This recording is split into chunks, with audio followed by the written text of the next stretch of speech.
দেখুন সকালের পরিবেশটা কি মনোরম না, খুব সুন্দর লাগে। আর কাকগুলো যখন ভেসে যায় তখন খুব ভালো লাগে।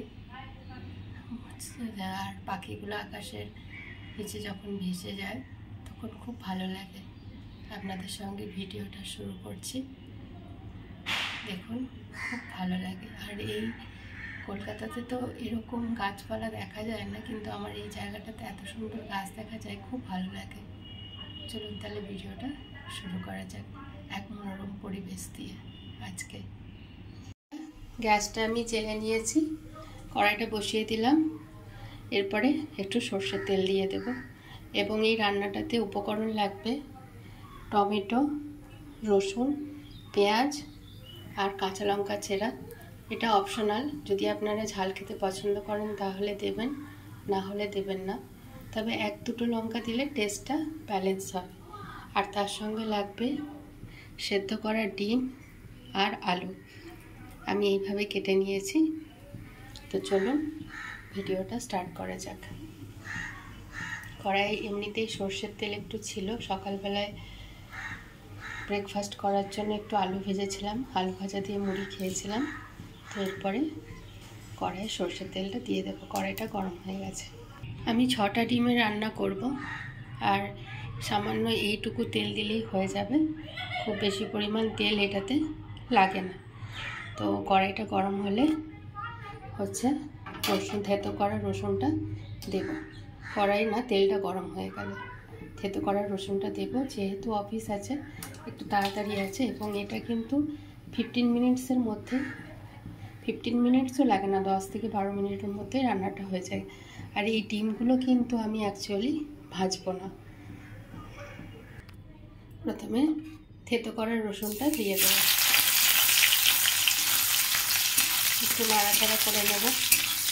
এই রসুনটা কিন্তু বেশি করে ভাজলে হবে না, অল্প ভাজতে হবে, যাতে একটু কাঁচা রসুনের গন্ধটা থাকে। এরপরই দিয়ে দেব কেটে রাখা পেঁয়াজটা দিয়ে দেবো। এরপরে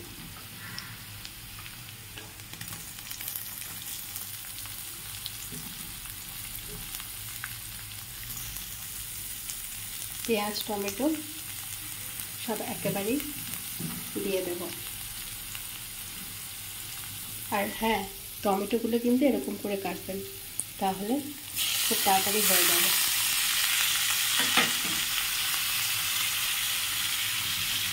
কেটে রাখা পেঁয়াজ, টমেটো দিয়ে দিলাম। এবার গ্যাসের ওভেনটা বাড়িয়ে দেবো।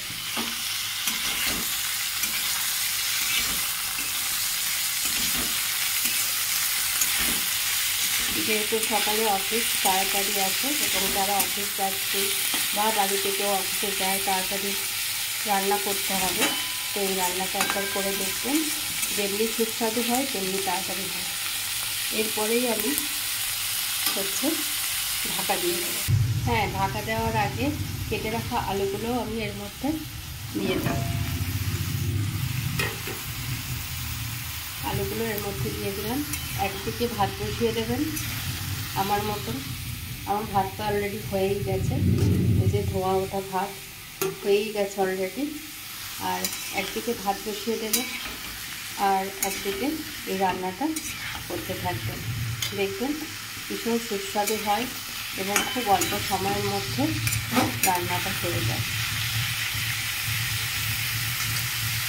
এরপর সেরা কাঁচা লঙ্কা দেব।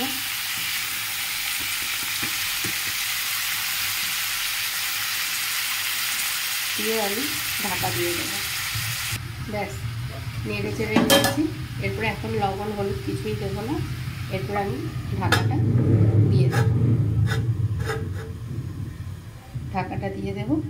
এর মধ্যে আমি একটা পেস্টও তৈরি করে নিই। চলুন তাহলে। আমি যেহেতু সরষে পাউডার ইউজ করি, তাই জন্য এরকম একটা 5 টাকার পাতা নেবেন। দিয়ে 6টা ডিমের জন্য এরকম সর্ষেটা দিয়ে দেব। এর সঙ্গে একটুখানি লবণ আর হলুদ দেব, আর জল দেব, আর 2-4টে চিনির দানা দেবো, তাহলে তিতো লাগবে না সর্ষেটা। আর একটু জল অ্যাড করব, শুধু জল দিলাম। এরপরে হলুদ লবণ দিয়ে পেস্টটা, এরপর সামান্য একটু লবণ দিলাম। আপনারা এর মধ্যেও হলুদ দিতে পারেন বা যেটাতে আলু পেঁয়াজ দিয়ে যেটা সেদ্ধ হচ্ছে ওটাতেও দিতে পারেন। আমি এটাতে হলুদ আজকে দিচ্ছি না, আমি এই আলুটার মধ্যেই লবণ হলুদ দেব। এখানে শুধু চিনির দানা দেবো দুটো, সামান্য অল্প একটু চিনি, ব্যাস। তাহলে ওটা এখন ভিজুক, এরপরে দেখব। ঢাকাটা একটু খুলে নেব।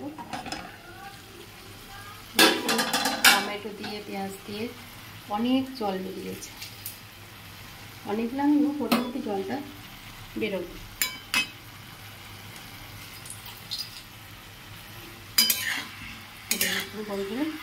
জল বেরিয়েছে। অল্প তেলে চটজলদি রান্নার জন্য একদম অ্যাপ্রোপ্রিয়েট রান্না। সকালবেলায় মাছ করলে মাছের একটা থাকে, মাছ ভাজতে হয় বা কিছু। আবারও আলুটা সেদ্ধ হওয়ার জন্য 2 মিনিট মতো ঢাকা দিয়ে দেবো।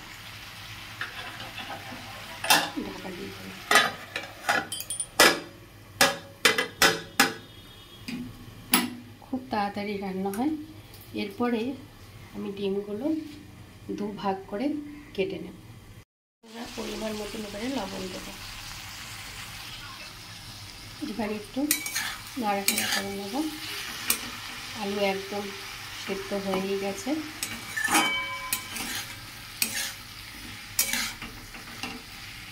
টমেটো পেঁয়াজ মোটামুটি, এটা পুরো ভালো করে পেঁয়াজ টমেটো ভাজলে কিন্তু স্বাদ ভালো আসবে না বন্ধুরা। প্রথমেই আপনাদেরকে বলছি, যেই প্রসেসে রান্নাটা করছি সেই প্রসেস অনুযায়ী করবেন, দেখবেন অতীব সুন্দর লাগবে খেতে। কিন্তু এরপর যেটা করতে হবে, আমি ডিমগুলো ছুরির সাহায্যে কেটে নিয়েছি।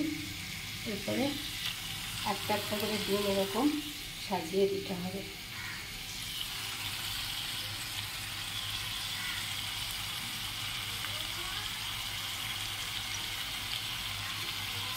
দেখুন বন্ধুরা, এরকমভাবে ডিমটা সাজিয়ে দেবেন। আর নিচ থেকে এই যে মশলাগুলো আছে এগুলো এরকমভাবে চারিদিকে ডিমগুলোতে দিয়ে দেবেন। প্রত্যেকটা ডিমের মধ্যে যাতে মশলার স্বাদটা ঢোকে।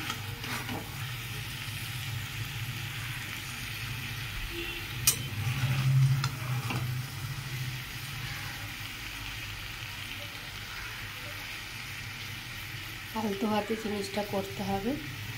আর এটার আরেকটাও পদ্ধতি আছে, যদি টিফিন বক্সে এই অবস্থায় সর্ষে দিয়ে বসিয়ে দেন তাহলেও সুস্বাদু হয় খেতে, সেটাও করতে পারেন। বা আলতো হাতে এইভাবে আপনারা ডিমটা যাতে মশলাটা ঢোকে তাই এরকমভাবেও করতে পারেন। তখন লবণ দিয়েছিলাম, এরপর পরিমাণ মতো হলুদ দেব।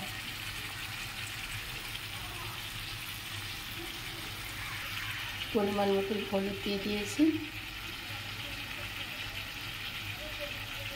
আবার এরকম আস্তে করে নেড়ে নিতে হবে।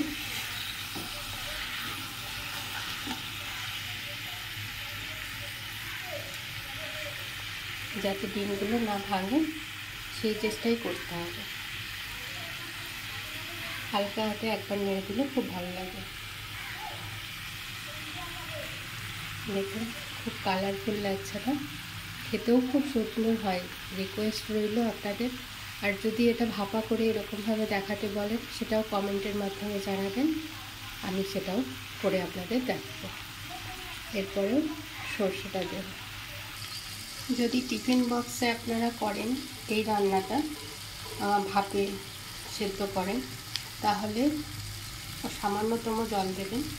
আর যেহেতু এটা আমি অনেকটা পরিমাণে ডিমে করছি এবং একটু ঝোল রাখবো, তাই একটু আগে সর্ষে দেওয়ার আগে আমি জল দেব, দিয়ে গ্যাসের আঁচটা বাড়িয়ে দেব।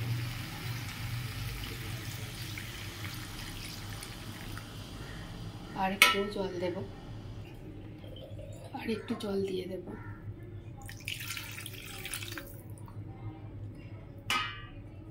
এবারে গ্যাসের আঁচটা বাড়িয়ে দেব, একদম ফুল ফ্লেমে করে দেব। টকবক করে ফুটবে, তখন সর্ষে দেব, সর্ষের যে পেস্টটা করে রেখেছি সেটা দেব। দেখুন ঝোল একদম টকবক করে ফুটে উঠেছে। এরপর আমি গুলে রাখা পেস্টটা যে তৈরি করেছিলাম সর্ষে গুঁড়ো, সেই পেস্টটা হচ্ছে দিয়ে দেব। দিয়ে 2 মিনিট মতন ফোটাবো, ফুটে বন্ধ করে দেবো। সর্ষে গুঁড়োর পেস্টটা দিয়ে দিলাম। 2 মিনিট একদম ভালো করে ফুটিয়ে নেবেন আপনারা। সঙ্গে থাকুন, ভিডিওটা স্কিপ করবেন না। স্কিপ করলে তাহলে রেসিপিটা ঠিকঠাক বুঝতে পারবেন না। নামানোর আগে বা বন্ধ করার আগে ওভেনটা, গ্যাস ওভেনটা অল্প একটু সর্ষের তেল, সামান্য একটু সর্ষের তেল দিয়ে দেবেন। ব্যাস, রান্না হয়ে গেল। বেশিক্ষণে রান্না না, কিন্তু খুব সুস্বাদু খেতে এবং চটজলদি রান্না। এরকম যদি কেউ অফিস যাত্রী থাকেন, অফিসে কাজ করেন, বা বাড়ির কেউ অফিসে কাজ করে, তাড়াতাড়ি রান্নার রেসিপি পেতে চান, তো কমেন্ট বক্সের মধ্যে জানাবেন। আর আজ তবে এখানেই থাক। আমিও গ্যাস ওভেনটা এরপরে বন্ধ করে দেব।